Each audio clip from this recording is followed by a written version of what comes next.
Titans, go!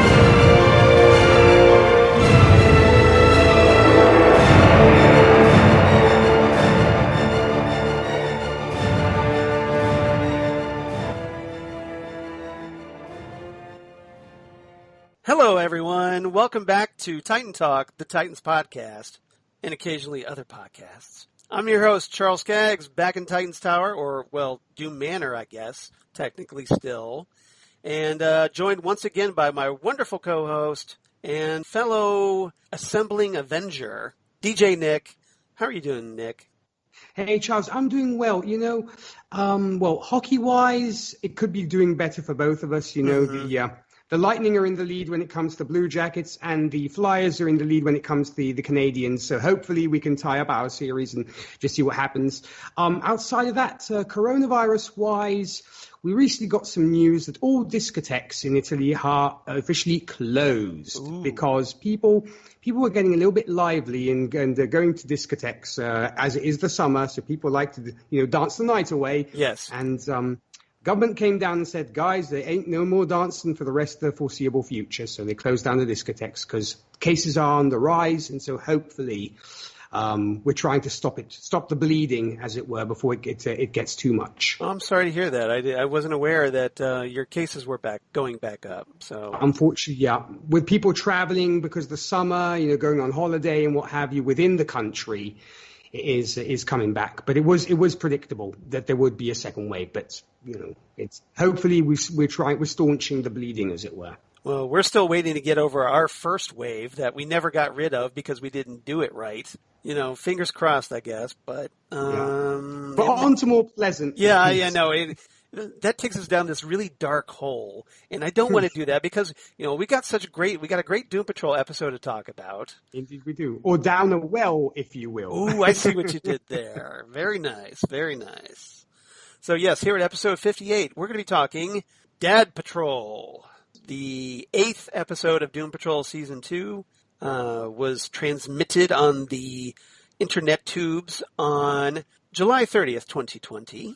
Written by Tom Farrell, who wrote the previous episodes Pain Patrol and Flex Patrol, and also April Fitzsimmons, who wrote the previous episodes Time Patrol and Francis Patrol. And this was directed by Amanda Rao, who is new to Doom Patrol, so this is her first time directing. But I was noticing as I was going through the season lists, of writers and directors, the Doom Patrol has a lot of female directors. And I love that. Which makes sense because they have such strong female characters on this show. And so it's kind of great to see that kind of representation here. Especially, they definitely have the female writers, but they also have female directors, and I think that's fantastic. Well, exactly. I mean, you mentioned this, and I love the fact that we're getting more women within the superhero world, writing, directing, etc. Because I think it all makes me think of, Patty Jenkins kind of led the way with Wonder Woman. And I'm not saying she blazed the trail, but I think she started something with that. Yeah, I think the door was cracked open, but I think she pushed it open a little farther. Indeed, and yes. to let more female, or at least encourage studios to give women directors more of a shot. At least as far as, superhero type fare goes. Yeah. And indeed, I actually hope that Patty Jenkins will get to see some of her directing on TV as well, because I really like her style of directing. Yeah, and obviously both of us are waiting anxiously for Wonder Woman 1984. Indeed we are. Trying to get everybody to start taking care of themselves so we can go out to the theaters and, hey, maybe go see that. What an idea, right? But outlandish. I know, crazy. I'm a madman for thinking such things. What's wrong with me? So we get the return of Karen Obilom as Roni Evers, Samantha Marie Ware as Miranda, Mark Sheppard as Willoughby Kipling, Bethany Ann Lind as Clara Steele. We get the return of Pasay Pao as Slava, who we haven't seen since the season 1 episode Hair Patrol, where she and Niles got it on and made Dorothy in the process. And then we get the return of Sky Roberts as young Kay Chalice, David McDonald as the ever creepy daddy. Yeah, hate that man. Yeah, we've seen him before in the episodes Doom Patrol, Therapy Patrol, and Jane Patrol, and his face is still as punchable as ever, as far as I'm concerned. Indeed it is. Him and Bob from Twin Peaks are probably drinking buddies. Probably. Although I'd like to think that even Bob from Twin Peaks has better standards than to hang out with Daddy Chalice. Could be. I guess even Bob has standards. Yeah, even Bob would have, like, nope, that's too far for me. I may be evil incarnate, but that's going a bridge too far as I'm concerned. Not today, Daddy, not today. All right. So we have a lot of topics to talk about, but hopefully they won't take as long. So fingers crossed. But if you notice the structure of this episode, there's essentially 5 different storylines going on here in this episode. Yeah. Everybody's kind of all over the place. So topic number 1, we're going to talk Miranda, the Underground, and Daddy, if that's all right with everybody. So we start off the episode in 1954 Arkansas as we get to see Daddy, who's never been named yet, interestingly enough, hauling a young Kay Chalice out of their farmhouse as she begs him not to, clutching at her poor stuffed animal Harry, and he puts her in the edge of an old well, tells her that she knows what happens when she disobeys him, and tells her to get into the well's bucket. So right off the bat, Father of the Year, Daddy Chalice. The Oscar goes to you, sir. Yeah, exactly. The Oscar of shame. Shame. Shame. So Kay is, of course, crying through all this, and we get to see her. She is sent down into the well.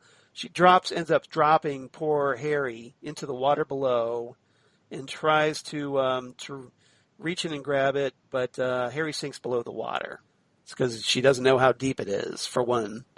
And really tragic stuff. And we get to, then we get into the underground after that. So Nick, what was your reaction to seeing all this play out? You know what, Charles? When it comes to these kind of scenes, I always find them incredibly uncomfortable. I don't know whether because I consider myself a very sensitive guy when it comes to these things, and I hate seeing kids mistreated in any kind of way. And this actually particularly hit me pretty hard, I think, and even more so on my rewatch, because I actually went to rewatch this episode in preparation for this review. And this man has no redeeming qualities whatsoever. He's just, and obviously, what I love about the fact is being Dad Patrol, we actually get, obviously various examples of fathers and how they relate to their children. And we start off with the most negative, example possible. Yes. And you think to yourself, yeah, this is definitely what you don't want to do. Budding fathers, this is not how you discipline your kids. You don't take them out back and pop them in a bucket. No, it just was very, very strong. I mean, the direction was incredible, and I felt it. And I think if you can feel it that much, it means that they've done their job splendidly. I mean, the music was very kind of toned down. It was all up almost to the 2 actors on screen. It was fantastic. It was fantastic in an incredibly disturbing way, I would say. Yeah, I mean, you bring up a great point. That was something I was going to bring up if you didn't. That this episode definitely showcases a lot of the fathers in Doom Patrol. We like you said, we start off with the most horrible one in the form of Crazy Jane's father, and then we also talk about Cliff. We talk about Larry, the chief, and the only one we don't really get to see in this episode is Silas Stone. No, which is interesting then. Yeah, it is, because, that kind of would have carried the theme of this episode. But yeah, this is essentially the Doom Patrol version of Father's Day. Go ahead. Very well said, because I was going to say this because it might seem odd, but it would be a perfect episode to sort of show people on Father's Day as an example. Granted, it's, you don't want to, the mistreating is probably not the best for Father's Day, but otherwise, I think it actually is a great showcase of that. Yeah, it just shows, especially in the case of Jane's father, it shows how much his abuse affected her. And we understand, obviously, the sexual abuse that we were introduced to in season 1. But now here in this episode, we really get to see more of the psychological abuse and the trauma that she experienced. I mean, just the idea that it was bad enough this guy was molesting her, but he's also he's punishing her by sending her down a darkened well with only her teddy bear for company, and she ends up losing that. And so you can only imagine how messed up and how this horribly scarred her as a child. Yes. But I think, the father deal has been a theme throughout the show in general. I mean, I believe I actually brought this up when we talked about last season. I think daddy issues is very much the key. Because we see, granted in the first season it was mainly Jane's father and the chief being father to everybody else. I mean, of course, we did get Larry a little bit as a dad. But it seems like daddy issues seems to be a thing. And I think it's interesting that we don't have many mother figures aside from Rita's mother. From Rita's mother. We don't really get any mother figures. I mean, we get Larry's... Maybe that's season 3, that season 2 would be, an emphasis exploring the fathers of the Doom Patrol. Maybe we'll see more about the mothers in season 3. Exactly. We could always get Mom Patrol, I suppose. Mom Patrol, yeah, exactly. Well, I'm sure Cliff's mom would be very interesting to find out about. For sure. Yeah, and although we do see Dorothy's mom in this as well. Yeah, true. In this episode, true. So, but yeah, you kind of want to learn a little bit more, don't you? Yeah, I think so. I certainly do. I'm curious. Yeah, exactly. And I'd like to see more of Cyborg's mother, Eleanor. Yeah. Because, with obviously Vic's, still lingering grief over, the accident that took her life. Mm-hmm. I think that's worth exploring. Definitely. So, because we kind of see his relationship with his father because he's the one who survived, but obviously his mother didn't. So I think it would be interesting if Vic learned more about his mother. Totally. So, but, we're kind of digressing a little bit, but you get on that subject of mothers and fathers, I think it all kind of intertwines a bit. Yeah, it does. All right. It does, and one can talk about that till the day is long. Yes. Yeah, don't get me started on my parents. So just, we could be here for... How many weeks do you have? I'm just saying. Just asking. There's just one or two things there that I should probably be paying someone professionally to discuss. I'm just saying. All right. So more about, we learn a little bit more about Jane's past throughout later in the episode. We get another flashback where Daddy is accusing Kay of making eyes at a boy in church, but unknown to him, Kay's not around anymore. It's Miranda, and she tells her father this with obvious results. So what did you make of this scene? Well, it makes you wonder, when did these personalities start manifesting within the household? Because granted, her father is probably an ignorant oaf who has no idea. He's like, oh, the girl's just crazy, or she's just playing around and just being stupid. So you think to yourself, how does somebody who maybe have no knowledge about, possible multiple personality disorder and what have you? Because I'm sure this guy has no idea. Because like I said, I think he's an incredibly ignorant person. Yeah. And so he's like, she's just being stupid. And that's not to excuse his behavior. Totally, no, of course, ignorance is not an excuse. Yes, I agree with you. Exactly. So, but it's just another example of that his, like you said, his ignorance results in horrible treatment of his daughter, and obviously that affects her so much mentally, and obviously still has ramifications to this day. So, all right. Now we also get, the tale of as we explore Miranda a little bit, we find out that she had apparently went down into the well, got Harry, Yeah. and left a note in down in the well, like a little secret compartment space in the well that she stored Harry in along with the note, and that comes out later. That Yes. So we get a little bit more there. We also get the underground. We get a little bit more of the underground where other alters, the other personas. We'll talk more about Jane in a little while, but Jane had to convince them that, or talk to them about like, well, hey, we've got two of the personalities, Scarlet Harlot and Lucy Fugue, are missing, and their stations have been closed. And Jane is convinced that there's no coincidence here. And Miranda shows up. Jane says that they were all fine until Miranda showed up. So she's essentially blaming Miranda. And then Miranda kind of flips it on her, says, well, hey, how are Baby Doll and Flaming Katie doing? And Jane has to admit, well, they died, but they didn't disappear. So I think she kind of deflects that a little bit. She's very good at that. And it's something we kind of come to understand toward the end of the episode, once we see that as Jane ends up going into the well. We'll talk, like I said, we'll talk more about Jane, but we kind of see that Miranda is obviously more than she appears, as we find out. So were you a little disappointed in that Miranda was something else?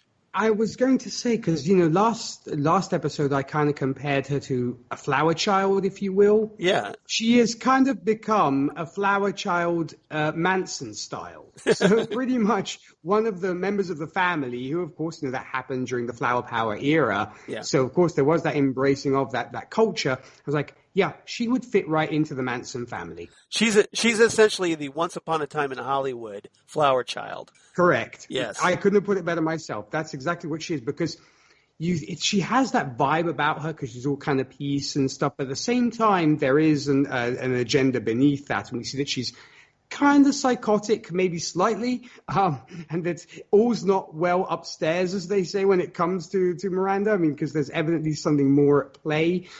We do get, I guess, some of it here, but we don't really get, I guess, her end game, if you will. We don't really know why she's doing this exactly. I mean, it's her. But she obviously reveals herself as more of a threat, though, especially to Jane. Yeah, she seems more of a malignant presence than a beneficial presence, as it were. But the thing is, she's so charismatic that she has all the other personalities towing the line. Jane is the only outsider, the only rebel, if you will, when it comes to almost this totalitarian regime that Miranda has started in the underground. Because it made me feel a little bit like, the dictator, this despot, and everybody's kind of, bowing down to her, and Jane's the only one who's like refuses to kneel, if you will. Well, and that's consistent, because Jane is essentially this kind of punk rebel, the anti-authority, always contradictive, always standing up to authority figures, so it makes perfect sense that of all the personas, maybe her, especially in her role as right now the primary, confronted with, with Miranda, that she would be the only one that would maybe stand up, feel that she was in a position to stand up to Miranda and question her.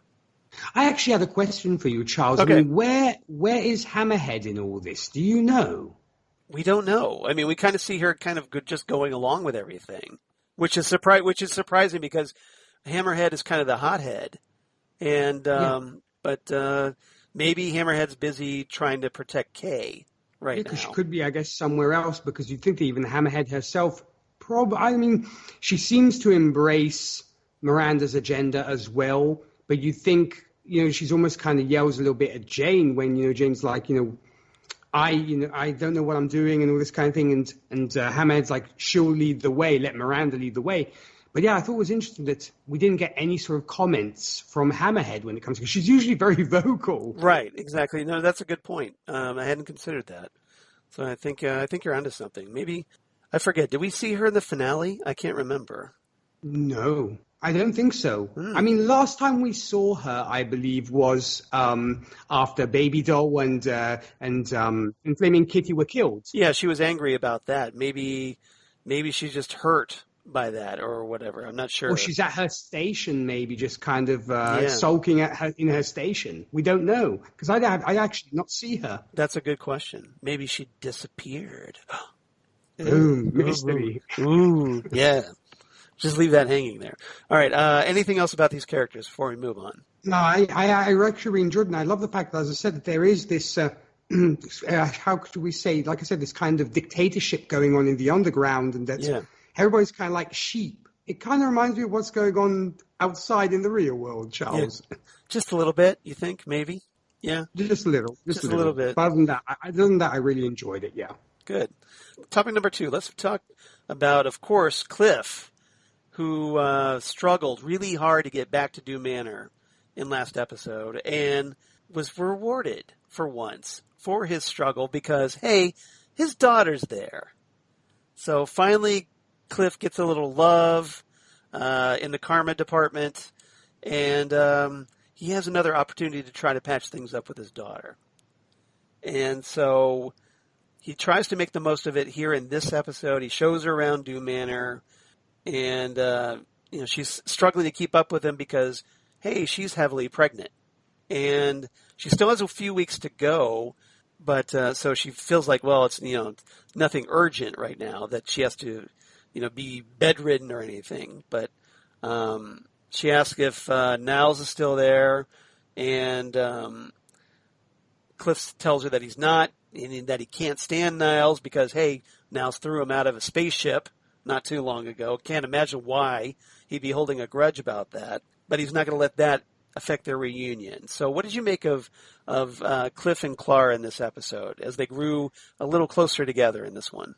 That I found myself smiling from ear to ear throughout the episode. I was like, you go, buddy, you deserve this. Because we talked about the fact that, Cliff had gone to daddy's school, as it were, with Dorothy, and he was ready to take this big step and become more of a father.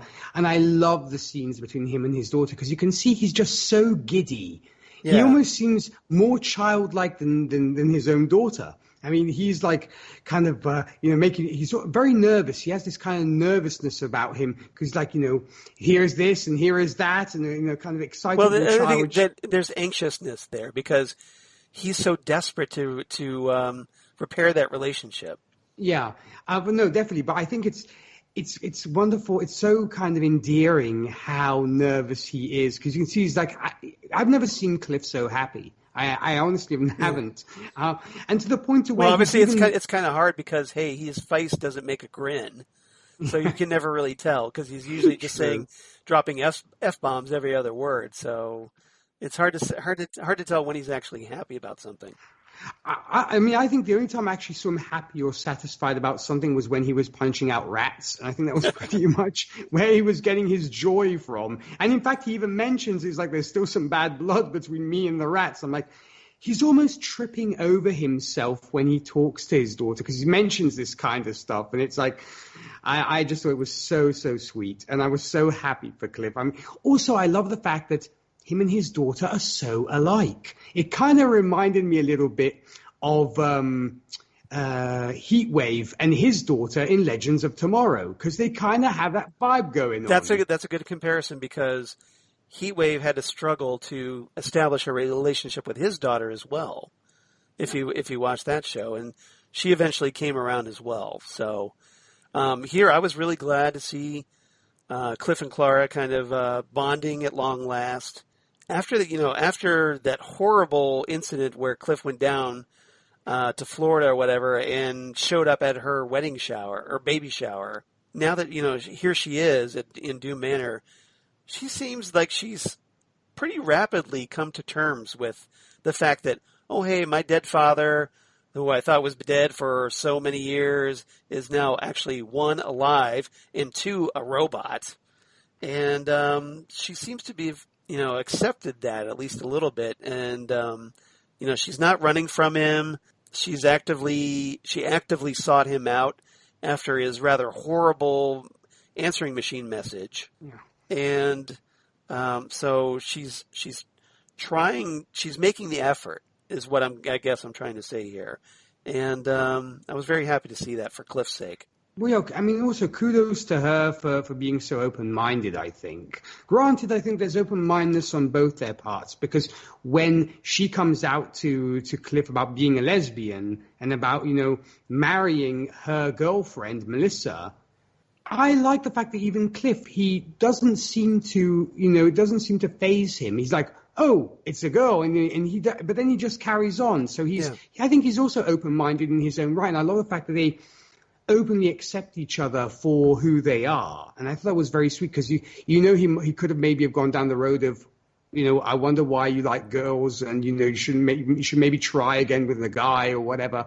But I thought it was wonderful because they both have these, because homosexuality, granted, it has been more accepted in today's society, but there are still people who are very narrow-minded and old school and like, you can't, homosexuality is wrong, it's an illness and what have you, which is terrible to say. Oh, yeah.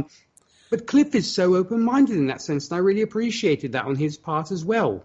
Yeah, obviously with his upbringing, he could have very easily grown up the stereotypical white trash race car driver. And exactly, basically, like he could have gone full redneck, and he didn't. He, maybe because of his experience with his own body, or his interaction with the other Doom Patrol members, particularly Larry.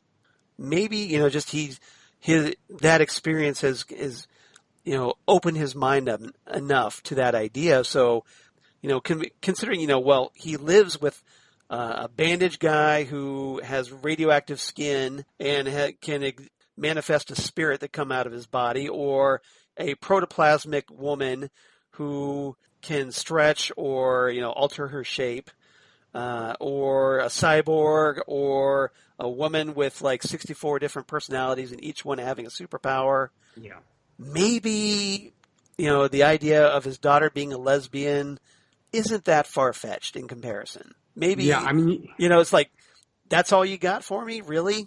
Because that's not a big deal at all compared to everything else that he has to adjust to on a regular basis, I think. It's like, okay, you're gay, and? So what?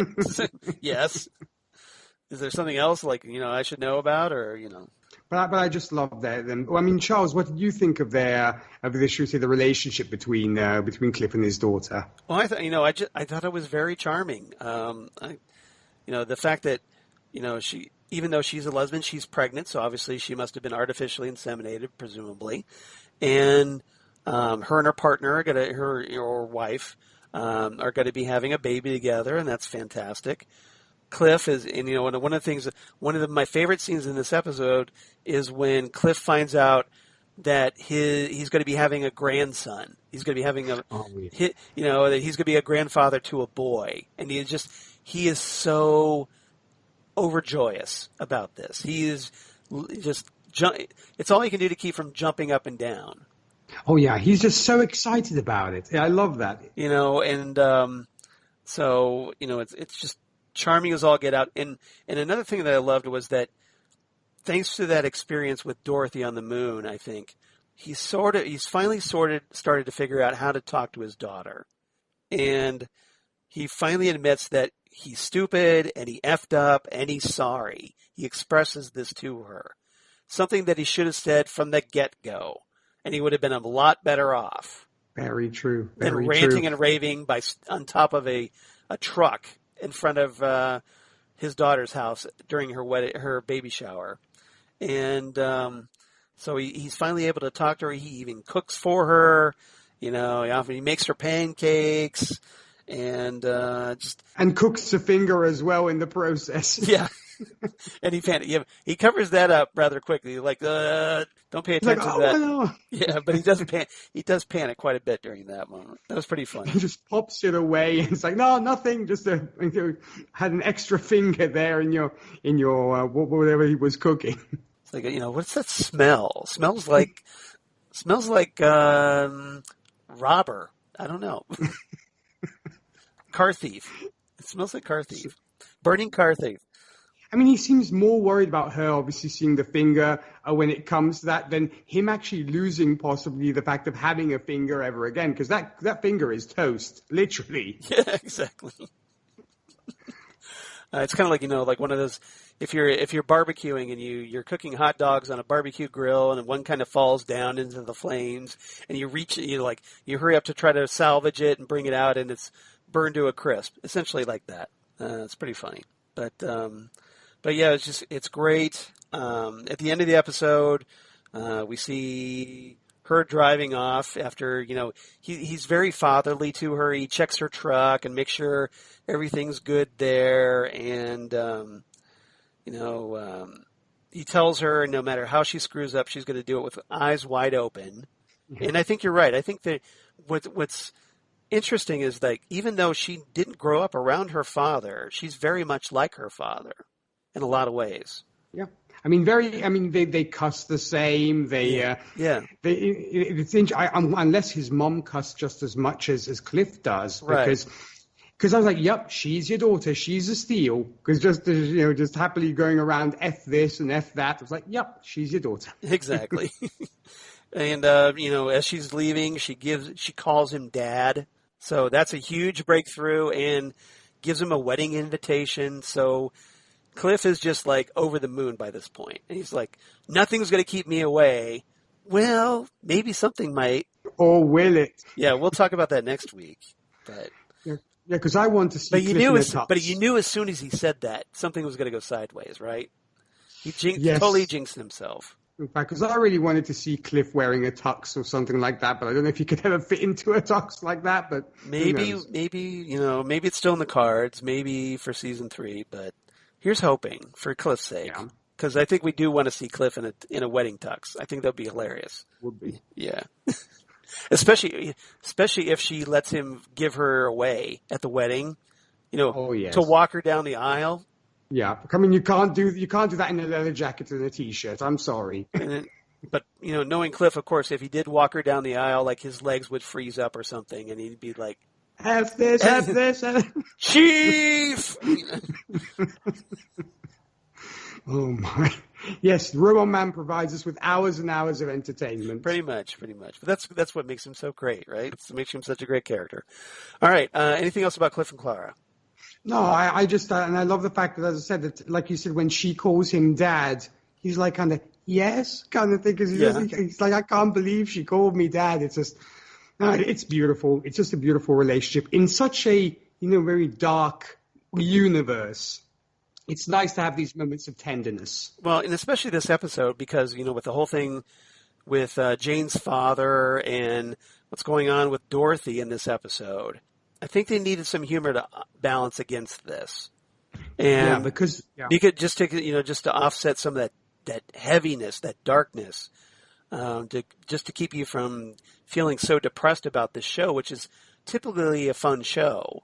So it's good to see that here, and finally getting, Cliff finally getting some happier moments, which was great. I really think so because he's earned his long deserved. Yes, yeah. As frustrating as it can be and limited of his thinking sometimes, you still want the best for him, I think. At least I do. I'm right there with you because, he made mistakes when he was, in his previous life, but I think he's making up for it and he is atoning for it. And he has come through with this journey of becoming a better person, and I think he deserves good things. Fine at last, I think. Yeah, I think we're all rooting for Cliff to be a better person. So it's kind of good to see that when it actually happens. I think.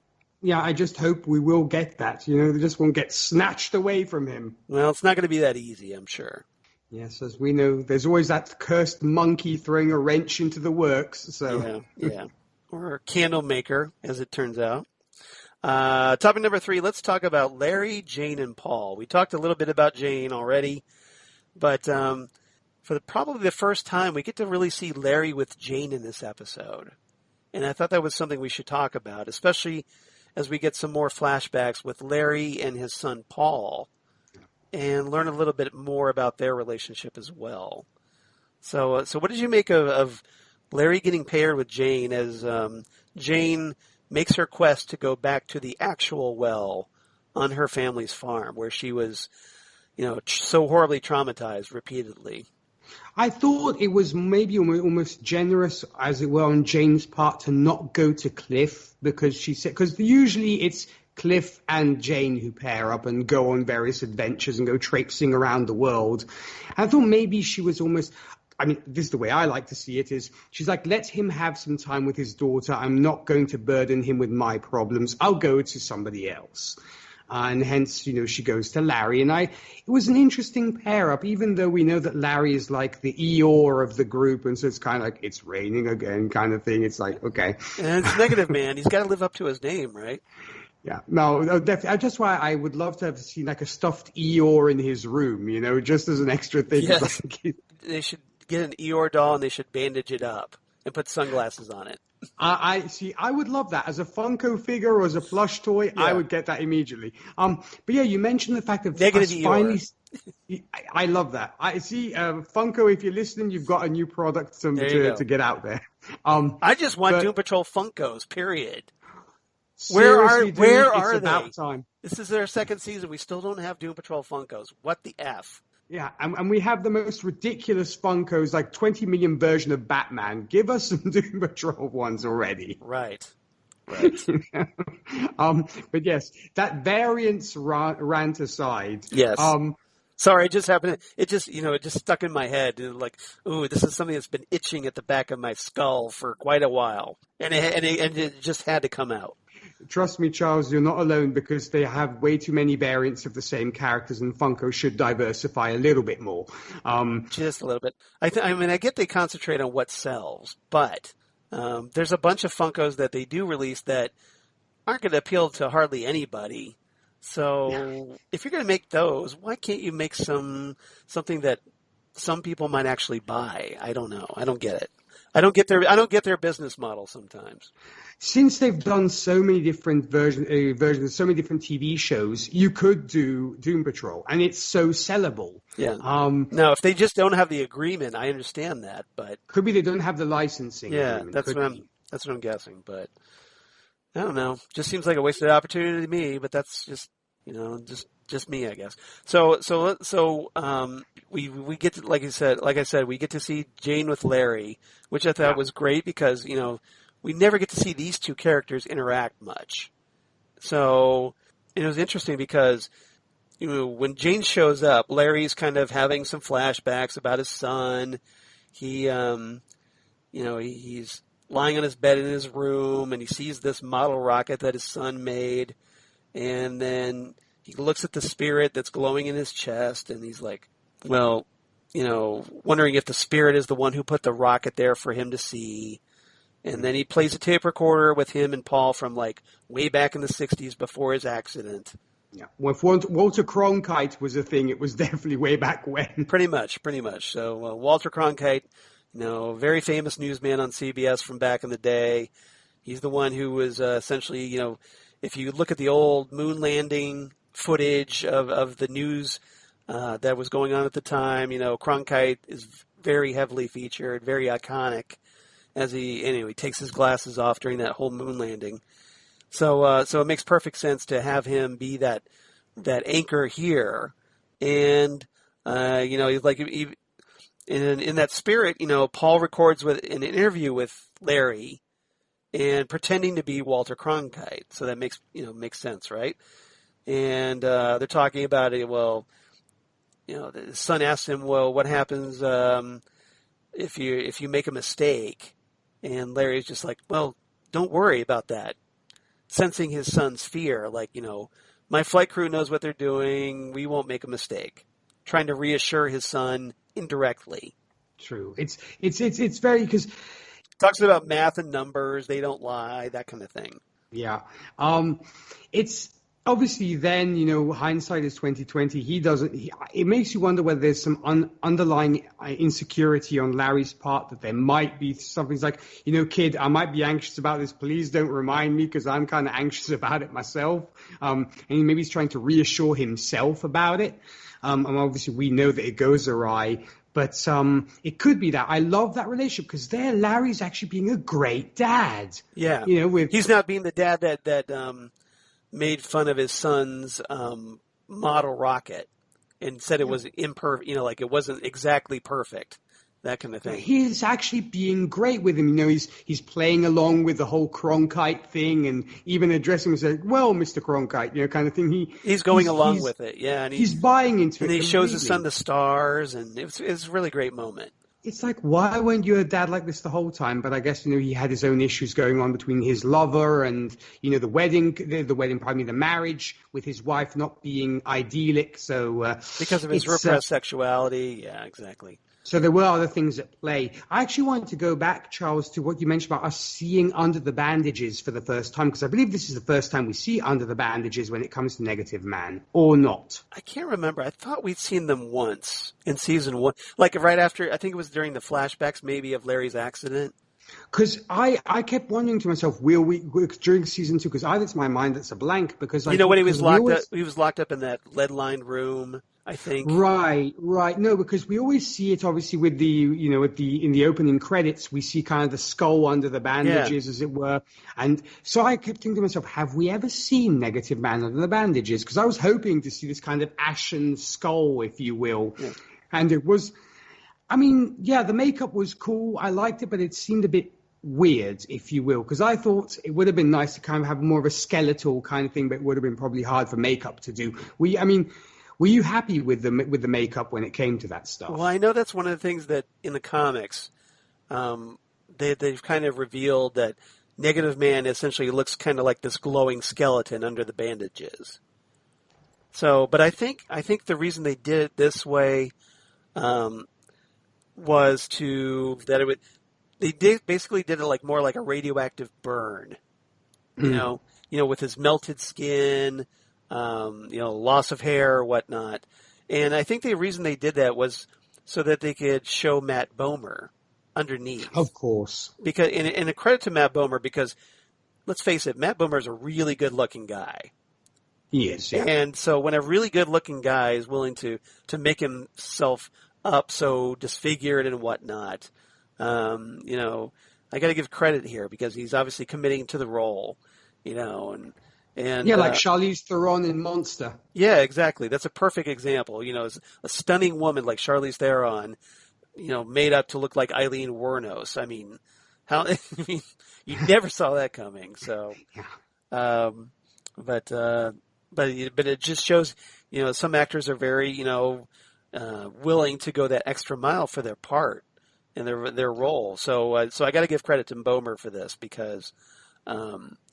Not only is he doing the voice, he was willing to portray Larry disfigured, and we don't get to see that very often. So I appreciated that, and I think that's why they did it, so that he could let him act under that. So in the comics, he's more like a Dr. Phosphorus, if you will, from kind of like Batman. That's a good comparison. I think that's and it also depends on the artist too, but generally, because we don't really get to see Larry. Negative Man without his bandages often in the comics either. Oh, okay. So, especially like John Byrne, when he was doing some Doom Patrol stuff, kind of hinted at it. So. Yeah, because when you talked to me about the skeleton, Dr. Phosphorus came to my mind immediately. Yeah. So something similar to that. Yeah, just not on fire like Dr. Phosphorus. Yeah, exactly. Just the skeletal part, but pretty similar. Yeah. It's kind of, like almost like a Day of the Dead type, face. Gotcha. Yeah. Gotcha. But yeah, so we get to see that.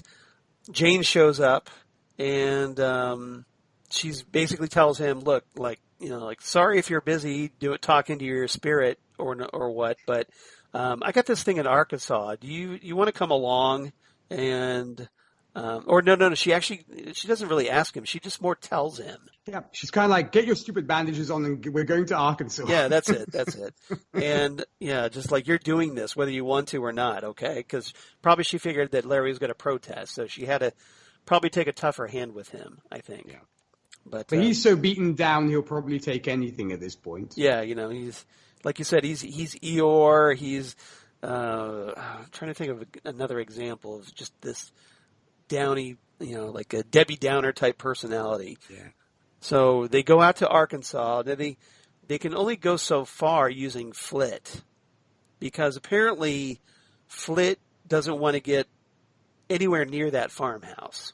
Mm-hmm. So they essentially get in around the area, and then they have to drive there the rest of the way, or walk. I'm sorry. Yeah, they're walking because, are we getting our steps in? Yeah.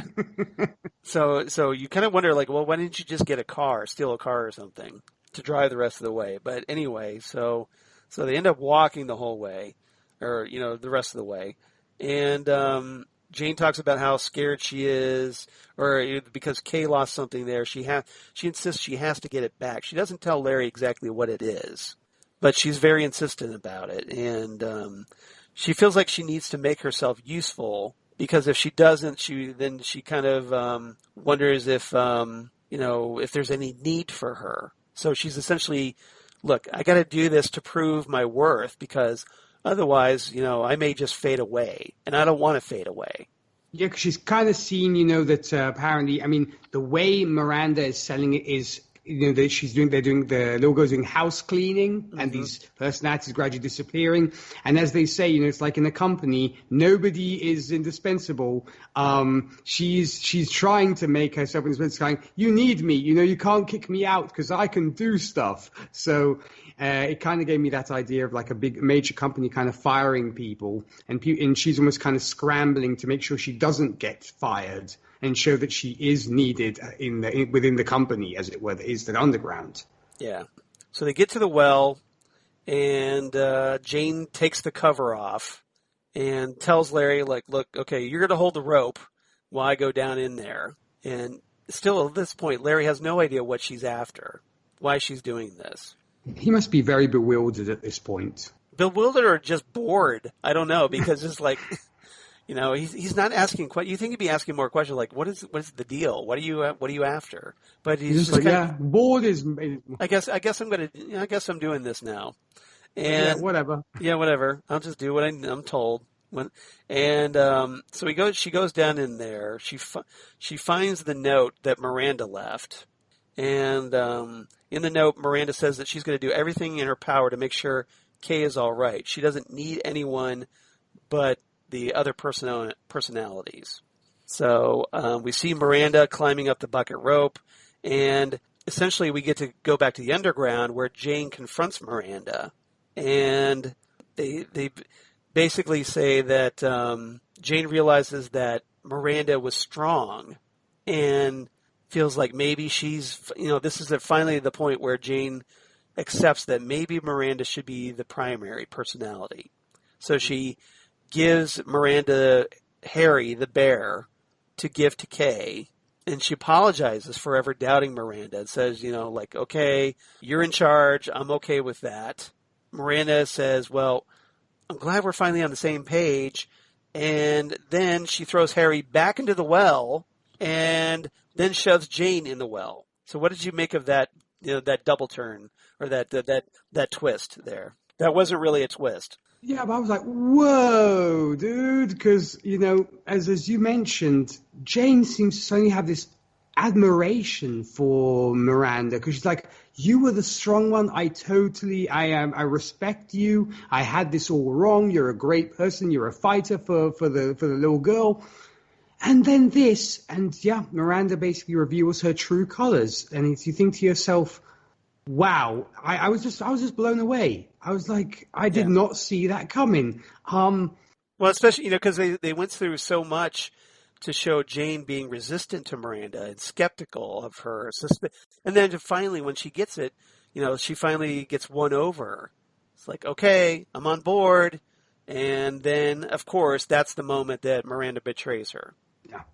Well, and of course, there she plummets into the well, and she finds, and there, of course, are the corpses, if you will, of Baby Doll and a couple of the other personalities, if they are corpses, I don't know. Right.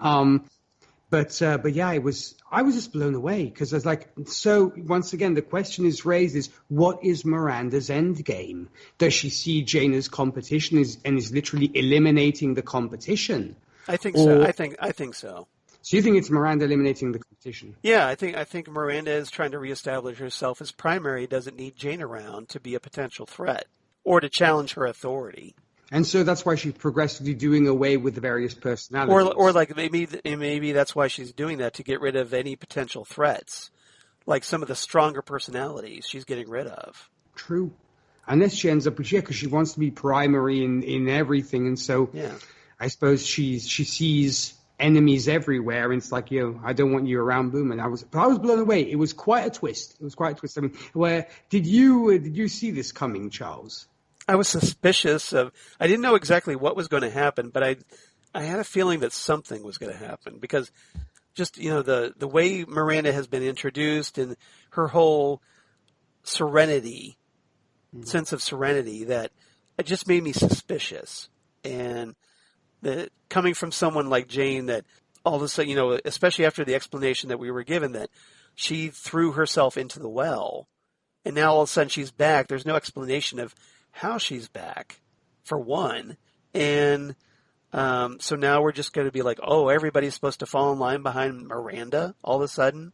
Just maybe very skeptical.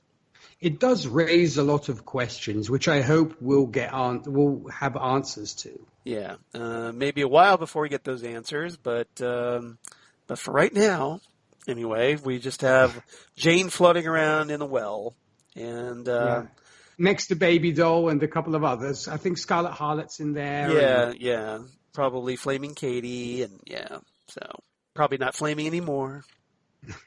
All right. I think the flames burned out on that one. Pretty much. Drenched Katie. Drenched. There you go. All right, let's move on. Topic number 4. This is a fun topic. Beekeeper and Borg. We had Steel and Stone. Getting it done. Steel and Stone troubles on the run. But in this one, and I really appreciated the nod to this one, we get a fun little sequence where we see Rita and Vic in the roles of John Steed and Emma Peel from the British version of the Avengers. And not Thor, Iron Man, Captain America, Black Widow, not any of those, not those Avengers. These are the British Avengers. These are the ones that came before the Marvel Comics Avengers. And maybe, if nothing else, the Uma Thurman and Ray Fiennes movie from the 90s that had Sean Connery as the bad guy and was not that great of a movie. Just put it that way. No. Yeah. No, but folks, definitely check out the TV show of the Avengers. It's fantastic. It's really, really TV gold. Exactly. So, because it has, what's the actress's name that plays Emma? I'm blanking on it right now, but it escapes me too. I love that show, but I have COVID brain, as Zand would say. Yeah. We've talked about COVID brain on our recent Ghostwood episode, as you heard. Yeah, she was Diana Rigg. Thank you. That's what. There you go. So Dame Diana Rigg, who was most recently on Game of Thrones, but this was back when she was young and really hot. And she was gorgeous woman. Smoking, gorgeous. she was back when she was Mrs. James Bond in On Her Majesty's Secret Service. And she was a Bond girl. Exactly. Well, she was a Bond wife. Not too many of those. Nope. That's right up there. That's the top of the echelon. That's the next level after being a Bond girl, for sure. Yeah. I mean, that's as high as it gets, really, to be, a wife that ends up getting killed by the end of the movie, but still technically a wife. They got married. Tracy Vincenzo Bond. And, Dinah Rigg, just great actress. And, she was, on that show as Emma Peel, paired up with John Steed, and they were just basically, she was kind of like the kung fu expert, and Steed was this very dapper gentleman who liked to fight with an umbrella at times. And it was just very quaint, very British spy show. Yeah. And I really loved that series. So here, to see it on Doom Patrol being homaged in this wonderful way with Vic and Rita, I thought was just outstanding. Well, I think it's also perfect for the time period that Rita was an actress. You think she probably would have known known the Avengers, probably being, an actress during that period. So I think that was actually a very clever thing as well to give that as a reference, because obviously Rita, that's what Rita knows. She knows this. She has that very 60s attitude, early 60s attitude that fit in perfectly with the Avengers. So it would stand to reason that she would use that as a reference when it came to this fantasy that she has. Yeah, and it kind of gives you a little insight into her imagination, which is interesting. So now I want to see more. I want to see full episodes of this. I don't just want to see little homages. But no, these guys know how to tease you with these spin-off shows. Yeah, exactly. So. If we get to Steel and Stone, if you want to pair that up with a Beekeeper and Borg spin-off series, I would not be object to that either. That would be fantastic. Maybe for an April Fool's Day episode, they could maybe do that, Well, back to back. Got to help fill in the gap between Doom Patrol seasons somehow, I would think. Exactly. Right? You have your answer. Thank you. See how I'm thinking here. I'm using my brain. I'm trying to come up with solutions to all this crisis that we're in. So we have Rita and Vic. Essentially, we see Rita going to a lab and finding Vic studying a computer, and she shows him about the newspaper about the masked beekeeper and talks about it being her, and then he jokes with her about, well, hey, we have to come up with all this bee-themed stuff for your life as a superhero, like you need a jet called the Stinger and other things, and she realizes he's joking, but and that's where we kind of dive right into the fantasy sequence a little bit. But he tells her to take it slow, that she's getting a little ahead of herself with this whole superhero thing, but also that Vic is kind of preoccupied at the moment. He's got Ronnie on the brain. That he does. He's got Ronnie brain. That's opposed. We've got COVID brain. He's got Ronnie brain. And basically talking about how, well, we'll talk about this later. And they end up going to this murder scene where Rita shows up in a beekeeper costume. Vic tells her to kind of just stay there. Let me go talk to the FBI agents. Yeah.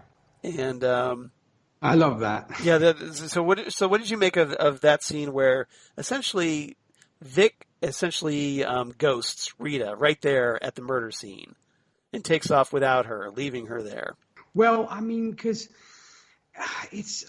I can't blame him to a certain degree, because it's like, we got to get this done. We got to get this done. Because he obviously joins the dots immediately, and he knows what's going on. So maybe it's just the fact of, I don't have time to chit-chat, I have to go. And so he flies off without her. Granted, okay, it was a bit of a dick move, possibly, but... it was a Vic move. It was a Vic move, yeah. V-I-C-K, how's that? Yeah, and he just... and he just flew off, because I suppose, like we said, he has Ronnie brain, so he probably... is not, cool, calm, and collected as he might often be. And so he's like, yeah, screw this, I've got to go. And so he flies off without her. I feel kind of bad for Rita, because she's trying to embrace this new craze that she's got, if we can call it a craze or a phase, either way. And actually, Charles, I had mentioned this beekeeper character that I had kind of teased about, and I actually went back to reread the article, and I didn't share it for this reason, because the article says... the character is actually Swarm, is a character known as Swarm, who is a beekeeper. Okay. And this journalist basically made the comparison between the beekeeper and Swarm, saying maybe, because he was also kind of giving a hypothesis of his own, that they might be drawing from the character of Swarm from DC Comics. So I just wanted to clear that up a little bit with our listeners in case they were wondering, about that. Now I'm wondering who DC Comics Swarm is. Swarm is a thing. That he is. I mean, and he basically, by day, he's a beekeeper apparently, and then he goes by the superhero name Swarm apparently. So that's who they were drawing from. Okay, that's interesting. Yeah, and so they think that might be the impetus for the character of the beekeeper. Okay. But outside of that, I mean, I feel bad for Rita because and also there was also a nice review of the play as well, and it seems like it went all right. So there was that. But yeah, it's other than that, I just kind of it was a bit of a Vic move, and I felt kind of bad for it. You like me calling it a Vic I move. do. I'm adopting that term from now on. VICK, yeah, Vic move. Now they show up. They basically where Vic was headed was to the sub shop where Roni, I guess, had agreed to meet him, and she's sitting there, and he tells her that she's not a murderer, and presuming that apparently she's the one who killed that guy. Yeah, he was one of the chaps who was responsible for her Condition, yeah. Yeah. And so he tries to reason with her, and he asks her if she's going to kill again. And Roni says, well, I'm going to do what I have to do. And so that's obviously not a good sign. So, he tries to say that their relationship meant something. And she walks away from him. Vic goes after her, grabs her arm, not going to let her leave. And at that moment, all of our fears come true, where she throws him across the room and comes over and beats on him. And Vic turns his arm into a sonic cannon and aims it at her, ready to fire, but he doesn't. And then she turns and walks out. Yeah. He doesn't go after her. Rita shows up at that particular moment. In full beekeeper getup. In full beekeeper getup, yes. And intending to stop her, but she freezes. And Roni just blows right past her. Kind of essentially like almost like this was Rita's Uncle Ben moment. Or, the robber, Spider-Man's, the murderer of Uncle Ben. That, where the whole great power, with great power comes great responsibility comes from. Because, hey, if Rita had stopped Roni, maybe somebody else won't be dead later. But she doesn't. Just saying. So that could come back to bite her very hard, very soon. So what did you make of that moment? Well, yeah, because, Rita's been going on and on about wanting to be a superhero and fantasizing about it. She gets her opportunity, and what does she do? She freezes. And so you think to yourself, I mean, because it's no longer performance anxiety, I think, because she's gotten over that. Yeah. So it's either she doesn't want to get involved because she says, I know how much Vic cares about this woman, and I don't want to do anything. To hurt so that. It could be that. It could be that. It could be that maybe she's just like, I don't want to get anywhere near this. So she kind of maybe tenses up for that reason. But yeah, as you said, these actions could definitely have consequences. And, but it's so sad once again, because I think Vic really had was kind of putting his money on this relationship, if you will. And I think he really had a good thing going. But yeah, it just didn't turn out the way it was supposed to. I felt really bad for him. And I think, and Rita, we know that Rita already has a failures complex. If this action has consequences, what's it going to do to her psyche? Because already she was going on about kind of crying the blues, saying, I'm such a failure. I screwed up here. I screwed up there, etc. Her self-esteem issues, yeah.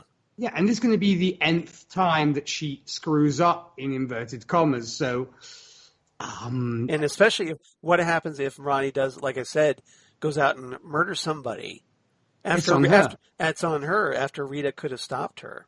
Totally. It's on her. And it's like, wow. Actually, going back to the thing, who kept the Uma jelly once it was found? I mean, is the FBI holding on to that? That's a great question, because while there, Vic had noticed that, and I forgot to mention that, but that's what tipped him off that, hey, there was only 4 people that had access to that Uma jelly, and I know it wasn't me, I know it wasn't Rita, and no, it wasn't probably Larry, so that leaves Roni, and so he knew who the murderer was. Yeah. And now the FBI has it, so I don't know, is the smoking man going to take it and put it in a box in some place and close the box, that scene? Well, it's interesting that you bring up the smoking man at this particular time, considering, well, hey, we talked some X-Files on Ghostwood. Yeah. Yeah, and with a certain DJ Nick making comparisons to himself as the smoking man. Yes. For obvious reasons. Yeah, of course. No, so I just think of myself, because the FBI now has that Uma jelly, apparently. So, and I don't know, is the FBI connected to the Bureau of Normalcy in any capacity? We don't know. Yeah, because now that Uma jelly is dangerous stuff, so... Unless Star Labs gets their hands on it, and then Silas gets a hold of it. I don't know. I mean, I don't know if they'll even pursue that, but we know that now the Uma jelly is in the hands of the authorities. So we don't know how much was left after Roni used it too. True, yeah, because we just see the kind of glowing jar, but we don't know how much is in it actually. As you say, I don't know. I think that's something that should be addressed. I don't know if it will. We'll have to wait and see on that one, I think. This is why you and I. That is a great observation, sir. I will give you points for that. Well, thank you. But you know what?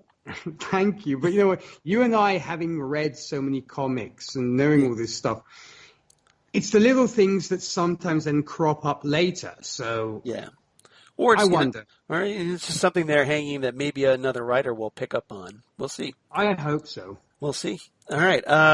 Anything else before we move on? No. When it comes to I was just sort of kind of heartbroken for Vic.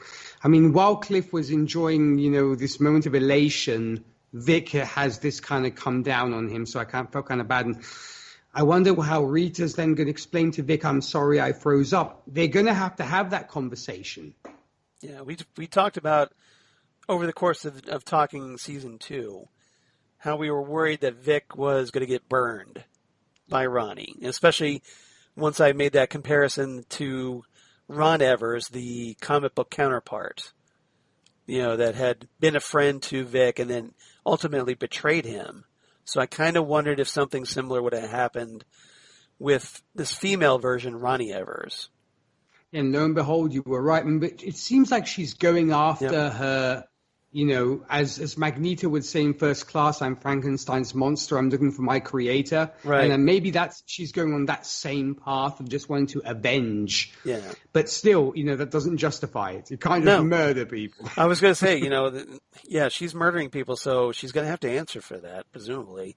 Yeah. And Vic being the hero that he is, early on, she made that question when they were, if you remember, they were confronted by that robber and that mugger, and Roni said that Vic had the choice, well, you could just let this criminal go.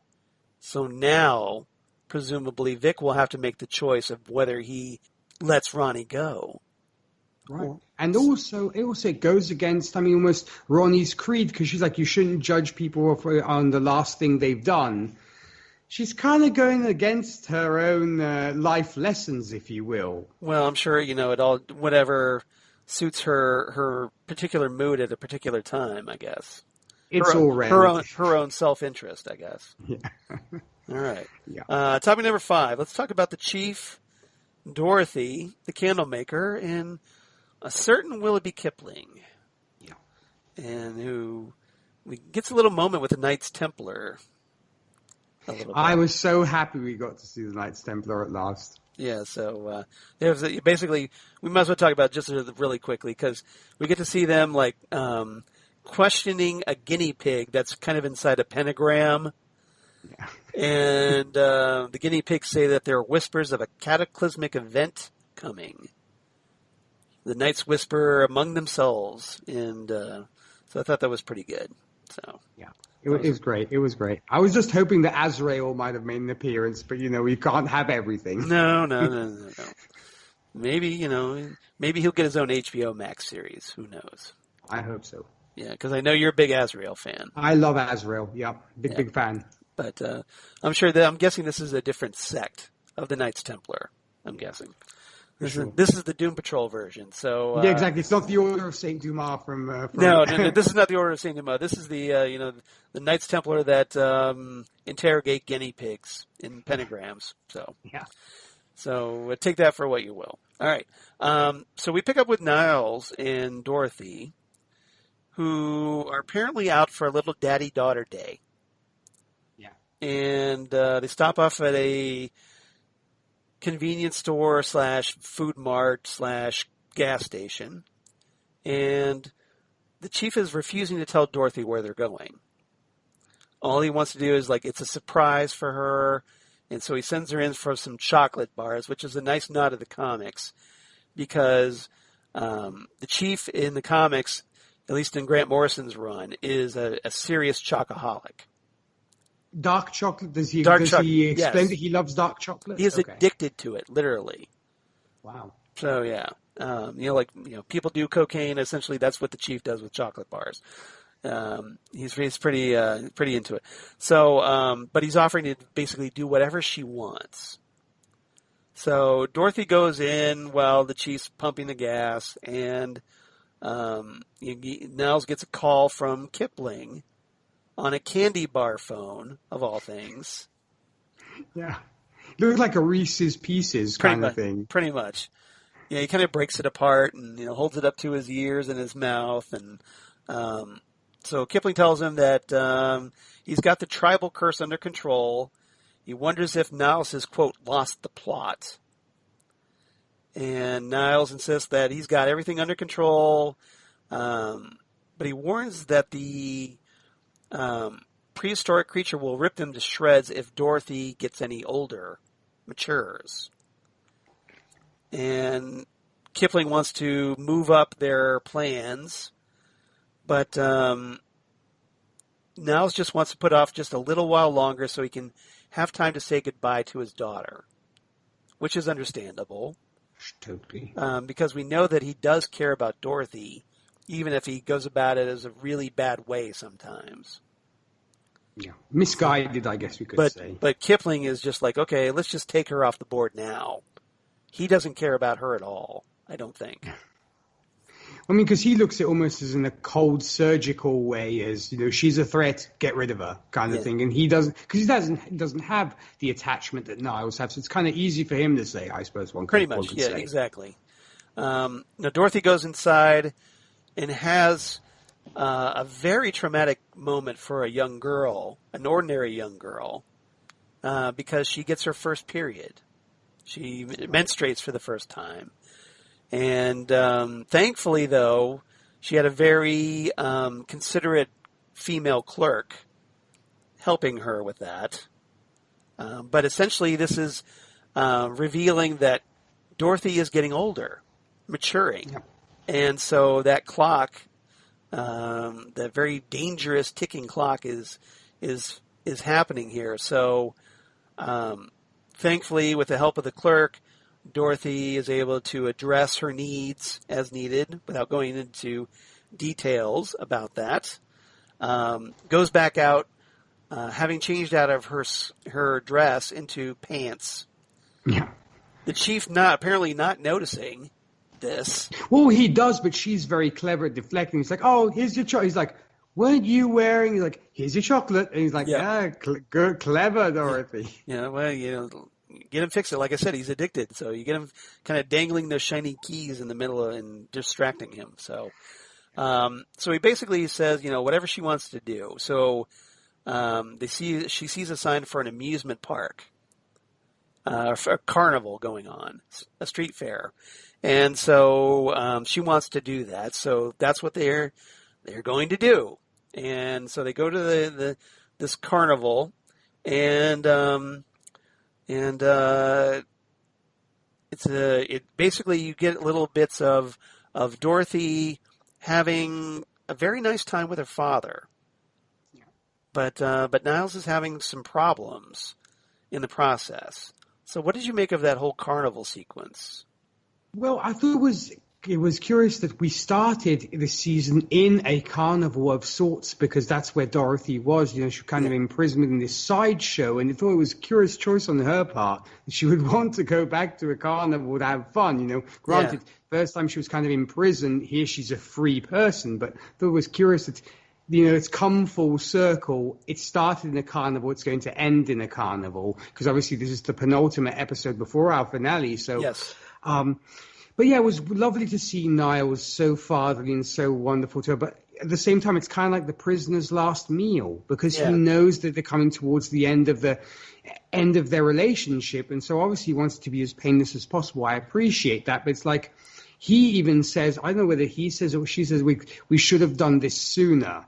I'm thinking it might have been Niles, who maybe is kind of regretting the fact of saying we should have done this kind of stuff sooner. I think it was. I think you're absolutely right about that. So he does seem very regretful throughout this whole thing and guilty and I think it upsets him that he wasted so much of his time with Dorothy, and now here at the end he has so much little time left that I think he's especially considering that I think he knows he's dying on top of it. So he feels this is it, and I think he's regretting a lot of it, of what he didn't do.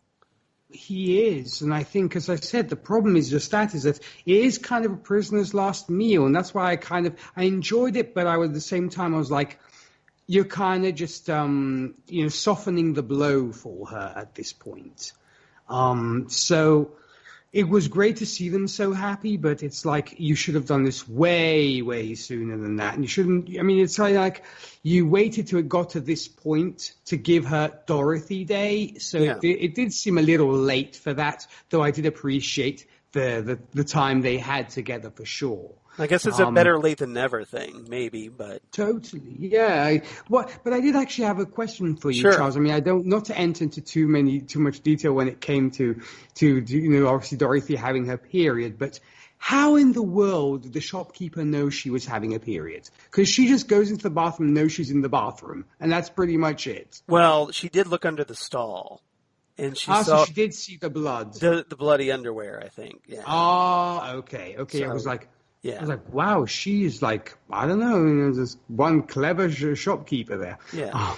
Well, I think maybe at first she thought she was shoplifting, so she followed her into the bathroom and then saw her underwear and then realized what was really going on. I'm guessing. I'll take that. I'll take that for sure. Yeah. But then, jumping forward. But at least she was nice about it. Like it wasn't. Something like that is very traumatic to a young girl. So, especially someone like Dorothy, who had never, is so kept in isolation about such things, in ignorance about such things. So, she was incredibly sweet, and the fact that even Dorothy wants to kind of pay for everything. She's like, no, us girls have to look out for each other. Right. That was very, very sweet. That there are decent people in this world. Yeah, but she also does make the very ominous comment that, well, it's just a sign that you're growing up. Yeah. Which, as we know, is a very bad thing in Dorothy's case. And then it carries on to the fact of some daddies just don't want to see their little girls grow up. And we know how much Niles does not want his little girl to grow up. Exactly. He's afraid of it because that means the Candlemaker will be emerging. So Dorothy, during the course of the day, she ends up having visions of Slava, her mother, who shows up at various points. Dorothy ends up running into a fun house. Yeah. And Dorothy goes in there and then ends up finding herself in the Yukon forest. And Slava appears as, like Dorothy's in this circle of stones. Her mother gives her this fur robe and a staff. And she wonders why her mother's there. But Slava tells her she's not ready and disappears. Yeah. And at that moment, the Candlemaker shows up. And I'm sure, as we talked in various episodes, once Nick sees the Candlemaker, things are about to get real, right? I am always overjoyed. This time, I didn't have to drop my knife and fork because I wasn't eating at the time. Yeah. But I was so happy to see it. And I actually want to point out the red boots she gets. I wonder where that's a homage to Dorothy from The Wizard of Oz and the ruby slippers. Oh, it is, because if you notice, Dorothy's dress is very an homage to Dorothy from The Wizard of Oz. Yeah, because the blue and white dress. Yes, Yeah, correct. Yes. yeah, and so and that was straight from the comics because when she was introduced, she was essentially like an ape-faced girl version of Dorothy from the Wizard of Oz. That was a direct connotation. And So also, I think the name Spinner, like the yes, like twister the that Twister, takes Dorothy to exactly, Oz. exactly. So that was intentional. So they just I kind of just love they just seeing kind of it. continued on that theme. Yeah, I love to seeing the ruby boots in this case, or wellies as they would call them in the UK. Right. It was great. Yeah, just Yeah. wanted to point that out for No, sure because no. I love the Wizard of Oz and I'm a huge Judy Garland fan, so I Yeah, was very happy to see it's that. a great movie, great classic movie. That'd be a fun one to talk about on certain podcast. Just saying. Yes, definitely. Just not it didn't win the Oscar, so but No, but somebody's going to have to be mentioning, and that someone is me for yeah, sure. yep, exactly. Just pointing that out there. So Dorothy runs out of the fun house. Niles is struggling at this point. He's coughing. She asks if he's okay. He says he is, but Dorothy tells him they should go home. Niles says he wants to find one last ride that they can do together. Yeah. And so they end up going to the the sun's setting, so they go on the Ferris wheel. And it stops at the top, of course. And Niles says it's a good place to get a new perspective once in a while. And Dorothy's talking about, like, well, what happens if I grow up?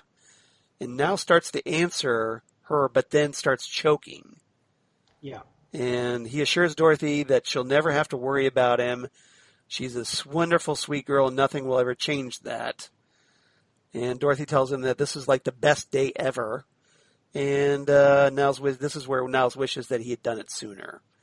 This is where he starts having that regret. And when people say this was the best day ever, things are going to go to hell very quickly. Exactly. And sure enough, because, hey, it's Doom Patrol, and then, hey, it's the penultimate episode, they do. Because once they get back to the ground, Niles sends Dorothy off to get 2 extra large lollipops. And once she leaves, Willoughby shows up and tells Niles that, hey, it's time, baby. And time to kill your daughter. Niles admits that I can't do that. And Willoughby says, well, that's why I'm here. Because I know you couldn't do it. So they have no other options. Niles starts falling out of his chair at this point. He's coughing on he's just lying down on his chest, coughing, wheezing, struggling.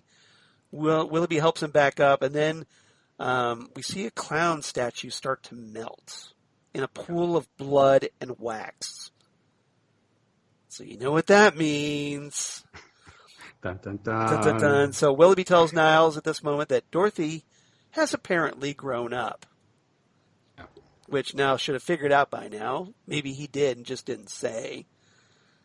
And looks like they missed their chance to kill her. So the Candlemaker is coming whether they like it or not. To paraphrase a certain Colin Baker. I saw what you did there. I'm sure the Whovian listeners out there really appreciated that too as much as I did, Charles. Thank you. I appreciate that. So Dorothy sees her lollipops melting like wax. People start screaming. The Candlemaker is right in her head saying, "It's time, Dorothy, it's time. And you can't run." So, not looking good for Team Doom Patrol, Team Niles and Dorothy. So what did you make of that big cliffhanger? I was like, it has to be another week before we get the resolution to this. Are you serious? Right. When the credits started rolling, we're like, you can't do this to me. It's a like, week no. is like, yeah. Yeah, I almost imagine kind of the song "The Waiting is the Hardest Part" playing in with the credits. But the waiting is the hardest part. Yeah. I love that song. But I loved it. I mean, it was such a tense ending, and finally seeing the Candlemaker come into his own, you think to yourself, what's going to happen now that he is in the fully in the real world. world, yeah. You know, because you see people running around, like you said, and screaming and stuff. So it's like he's come into his own. So you think to yourself, what's Willoughby going to do? How are they going to counteract this? Because even Willoughby is not exactly certain that they can even beat this guy. Well, their whole plan was essentially hinging on the fact that, well, we can kill Dorothy before the Candlemaker gets here. Exactly. Before she grows up. Well, they missed their window of opportunity now. Now he's here. What are you going to do about it? And as we find out, not a whole lot. Yeah, correct. Not a whole lot. And I'll just leave it there for now. But that doesn't look good. So this is, we've got the Candlemaker who used Dorothy to get into the real world, the really real world. There ain't no coming back. And now it's time to party with the Candlemaker. Yeah. So yeah, that's right. The candles are officially lit. Yeah, it'll all come to a head in Wax Patrol, for sure. Exactly. And we'll talk about that more next week. So, certainly. But for right now, anything else about this episode before we move on? I know we're running long, but no, lots to talk about. We did. I mean, I think it was a perfect appetizer to the finale, ostensibly the season finale, which will be Wax Patrol. And it really has you wanting to see what happens because, of course, it ends on such a strong cliffhanger once again. And, I was very happy with Cliff. I was sad for Vic. This season is just, I know I sound like a broken record, but this season is just so fantastic. And I'm just loving it to bits. And it breaks my heart to think that, that the next episode is the last one for the season, and Lord knows when we'll get the next one. I know. I've been having so much fun talking Doom Patrol with you, and I hate to think we only got one more episode left after this. So, I know. I'm getting a little sad. But for now, favorite quotes. Do you have any favorite quotes from this episode? I did have a couple. I mean, there was the one... Here it's more on the sadder side compared to the fun side, because, the exchange between Larry and Paul, Larry saying, I know a lot of people look at this stuff like it's magic, but I see it as something more powerful. And Paul's like, what? Math. Numbers never make mistakes. Or do they, I should add. And then... well, they do if you get your sums wrong, just saying.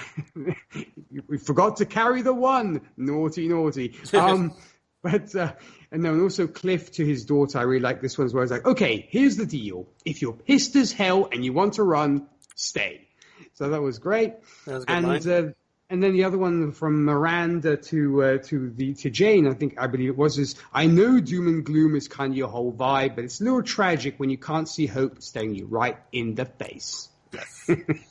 Yes, that was a great quote. I like Cliff going to Clara, going, whoa, are you okay? Because I delivered some babies in these hollowed halls. Granted, they were bald rats the size of jelly beans, but it's all a circle of life and Hakuna Matata shit. So if you're going to pop, I got you. So I like that a lot. I love that. Let's see. Larry saying, space isn't such a scary place. It's quiet, filled with possibility, and it's up to people like me to show our world just how beautiful it can be. Oh, nice. Thought that was touching. And Willoughby Kipling to the chief, where Willoughby says, what's the difference between now and later? And talking about, of course, when they kill Dorothy. And the chief replies, the difference is that I get to say goodbye to my daughter. So that's a nice one, too. So that's a good, I thought that was good that, because it shows that the chief actually does have feelings for Dorothy. I know we've talked about how he's been a horrible father at times, but he does care about her. He does, sure. He just goes about it a really ass-backwards way sometimes. Yeah, he does. Yeah, all right. But good intentions, I guess. Yeah. Even though the road to hell is paved with them. Yeah. All right. You said it. What's your rating, sir? I'm going to give this an 8.5 out of 10 melting lollipops. Nice. Well, in honor of the Knights Templar, I'm going to give this one, we're in sync. I'm giving it 8.5 as well. I'm giving 8.5 out of 10 guinea pigs in a pentagram. Oh, and that's nice. I like it. So I just thought that was a great little scene. Oh, it was. It was. A lot of fun. So we do have some feedback from Holly. Ooh. Once again. Yay. Yeah, Holly from Wisconsin writing in. Always great to hear from Holly from the Five-ish Fangirls podcast. And once again, always recommend the Five-ish Fangirls podcast. Indeed, folks, check them out there. Awesome. When you're done listening to our nonsense, go over there and check out the Five-ish Fangirls. So Holly writes in about Dad Patrol saying, "Hey, Charles and Nick, this was an interesting episode. Cliff talking with his daughter and giving her a pep talk was what I think they both needed. Jane asking Larry to help with Kay. Loved the little Avengers nod that Rita and Cyborg cooked up. Well, it was mainly Rita, but still good. We get a glimpse of the good father that Larry could be with a flashback of his son interviewing him, and they're looking at the stars. Dorothy's storyline this episode seems to be the start of the main upcoming action with the way the episode ended. Do not trust Miranda one bit after what happened with Jane at the end of the episode and what Jane discovered. Sure, the girls moved on, but I think they had help." So I'll wrap it up here, Holly from Wisconsin. So, yeah, I wouldn't trust Miranda as far as I could throw her. So that's not very No, I agreed. Always great hearing from you, Holly. We really appreciate the feedback. Yes, thank you so much for writing in. You've been so good about writing in all season. So you're kind of like one of our unsung heroes here at Titan Talk, the Titans podcast. I mean, that's dedication. We really appreciate that for sure. We do. And always brightens our day, I think. So if you want to be like Holly, because we have this big finale coming up, you might want to write in about it. Yeah. So write to us at titantalkcast@gmail.com. That's titantalkcast@gmail.com. Or you can reach out to us on Twitter at Titan Talk Cast on Twitter, or Facebook, Titan Talk, the Titans Podcast. We would love to hear from you. Love to read your emails. Love to hear your thoughts. Any thoughts about how Nick and I have been doing this season? Any thoughts about maybe what we could talk about afterwards? Who knows? But always love to hear the feedback from everybody, and hope you guys are enjoying our particular discussions. Nick, how about you? Where can they reach you? Well, when it comes to me, for you country music lovers, I do host the Whiskey and Cigarettes show where we play traditional country, today's country, and everything else in between. For more information about that and where to tune in, you can visit our website. That's whiskeyandcigarettesshow.com. When it comes to podcast land, when I am not around, having great time with Charles here in Doom Manor and on Titan Talk, if superhero movies are your speed, you can find me hosting the Happiness and Darkness podcast, where we discuss superhero movies from all the big companies, be it Marvel, DC, Dark Horse, Image, or more. If you'd like to join me on there and discuss a superhero movie of your choice, feel free to send me an email at happinessanddarknesshow@gmail.com, and we'll supply you with a list of films left to cover. We also on social media, so Facebook, Twitter, Instagram, all those for sure. And also our latest project, Gold Standard, the Oscars movie podcast, where with mutual friends Zan Sprouse and Rachel Friend, we're reviewing all the movies that won the Oscar for Best Picture in chronological order from 1927's Wings to the present day. Thursday, August the 20th, we'll be discussing the 6th film to win Best Picture, which will be Cavalcade. And if any of you fine folks out there want to join us for that discussion, you can send us an email at goldstandardoscars@gmail.com, or even just your feedback. That's always goldstandardoscars@gmail.com. We always appreciate the follow and support on Twitter and Facebook. And that I think, pretty much wraps it up. What about you, Charles, aside from making me kind of split my sides? Yeah, I apologize to Nick, because I was throwing him off his game a little bit by holding up my John Constantine Funko figure. So, but I just couldn't resist. I was feeling a little mischievous there. But I loved it. But yeah, when it comes to your adventures on the interwebs, Charles, where can folks find you? Yeah, if you want to check out the rest of my nonsense, you can reach me at Charles Skaggs on the Twitter machine, or at Charles Skaggs on the Instagrams. Or Facebook, of course, Charles Skaggs in Hilliard, Ohio, and my blog, Geeky Things. Damn good coffee. And hot. Damn good coffee and hot. Where I talk about all the stuff we talk about here on Titan Talk, including your Titans news, Doom Patrol news of comic book TV shows, hopefully some news coming out of DC Fandom this weekend. Yep. Definitely hoping for some Titans and Doom Patrol news that we could share here on Titan Talk next time. Definitely want to stay tuned for that. And then news of my other podcasts they do for Southgate Media, including, of course, the Phantom Zone podcast they do with Jesse Jackson, where we just finished up Stargirl Season 1. We have we just did the Season 1 finale, so that's out now. And now it looks like we may be talking Lucifer Season 5 next. Ooh, interesting. If you're a fan of Lucifer, it's a great show. Highly recommended. Now currently on Netflix. It was on Fox, but now on Netflix. And then Next Stop Everywhere, the Doctor Who podcast that I do with Jesse Jackson as well, but also assorted special guest companions, including a certain DJ Nick, who's always wonderful when he's on, and will be on again soon. Just putting that out there. As we get ever closer to our mysterious episode 200, I'm not going to talk about that just yet. Got to wait for it. Wait for it.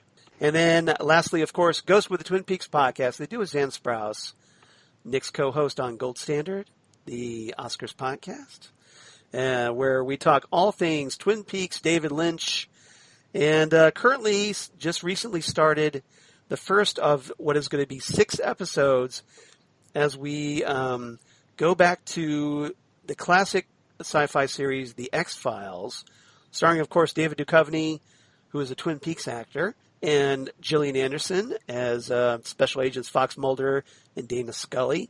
And we'll be exploring various Twin Peaks-related actors that have appeared on The X-Files. So we're picking an assortment of 6 episodes that'll be pretty interesting to talk about, including some classics like Humbug and Beyond the Sea. We're going to be talking about that next. So lots of good stuff coming up. So I hope everybody checks that out.